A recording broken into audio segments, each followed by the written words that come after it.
This cruel tradition slowly disappeared. There was a time when women were not even allowed to sing on theater stages. When society changes, music changes. The human voice changes with it. Women didn't have to sound like angels or porcelain dolls anymore. What do women's rights have to do with pop music? At first, it sounds like a strange question. Most people would probably answer that women's rights gave women more opportunities, more successful careers, and more freedom to express themselves. And of course, all of that is true. But I think something even deeper has changed. I believe that the fight for the women's rights has changed also the sound of the human singing voice. Not only women's singing voices, men's singing voices too. Let me explain why I think that. One of my students wanted to sing a song by Toni Braxton. His first instinct was to sing it one octave lower. His logic sounds reasonable. She's a woman, I am a man, man sings one octave lower. But when he started to sing, something immediately felt wrong. The song became much darker and much heavier than the original. It set so low that it no longer sounded like natural pop singing. Instead of feeling impressive and emotional, it felt uncomfortable and disconnected from his speaking voice. And at that moment, I asked myself a simple question. Why do we all believe that male and female voices are naturally one octave apart? Is that really biology? Or is it something that music history has taught us to believe? Let's begin with science. Researchers have measured the average length of adults' vocal folds. Men usually have vocal folds that are around 14 to 16 millimeters long. Women's vocal folds are usually around 10 to 13 millimeters. So yes, there is a biological difference, but it's nowhere near 2 times. If we looked only at vocal fold length, we would expect a difference of roughly 5 or 6 semitones. That's about a perfect fourth, not an octave. So biology alone doesn't create a natural 1 octave difference between male and female voices. Now think about everyday conversation. Imagine a man and a woman talking to each other. Do they really sound 1 octave apart? Hi. Hi. Usually they don't. The difference is much smaller. Our speaking voices tell us something very important.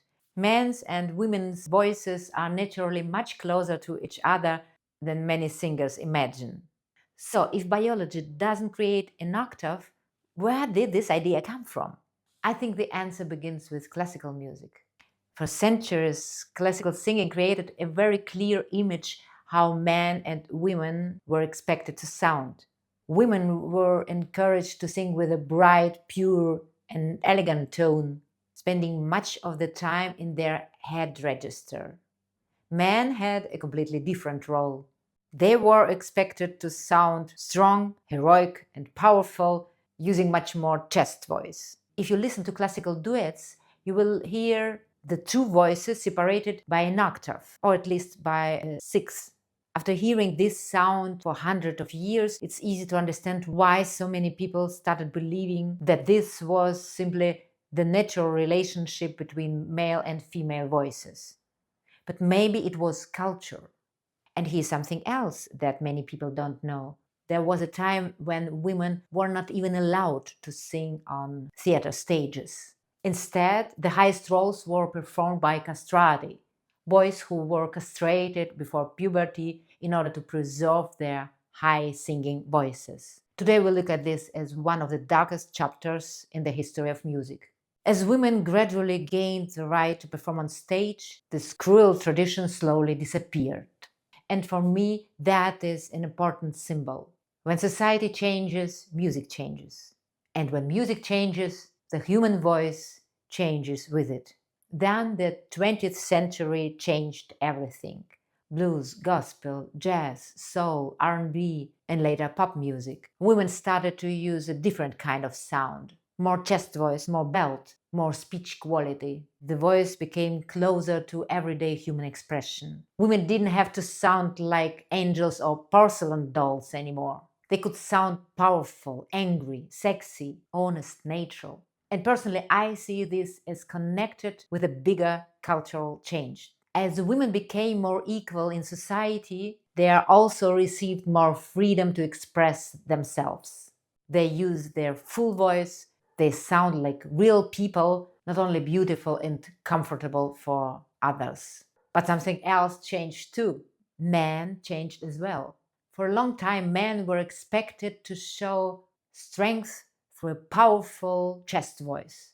But modern music gave men permission to be different, to sing higher, to show emotion, to sound vulnerable. Think about Michael Jackson, Freddie Mercury, Prince, the Bee Gees. Many famous men singers became famous because of their high voices. They were singing in the same area where many female singers sing today. Women moved down, men moved up, and these two worlds met in the middle. That is why modern duets sound so different from classical duets. Think about Lady Gaga and Bruno Mars. The voices in these duets are not one octave apart. And this feels completely natural today. So let's return to my student and Toni Braxton. So instead of lowering her song by an octave, we tried something smaller, a fourth. And suddenly everything worked. The song had energy again, the voice felt free. So if you are a man and you try to sing a female pop song, go a third lower, maybe a fourth. And if you are a woman singing a modern man song, you may be surprised. Many songs already fit your voice. So maybe the biggest revolution in singing was not only about technique, it was about freedom. And maybe today's music sounds so natural because finally men and women are allowed to sound like themselves. Please write in the comments what do you think, and see you in the next video.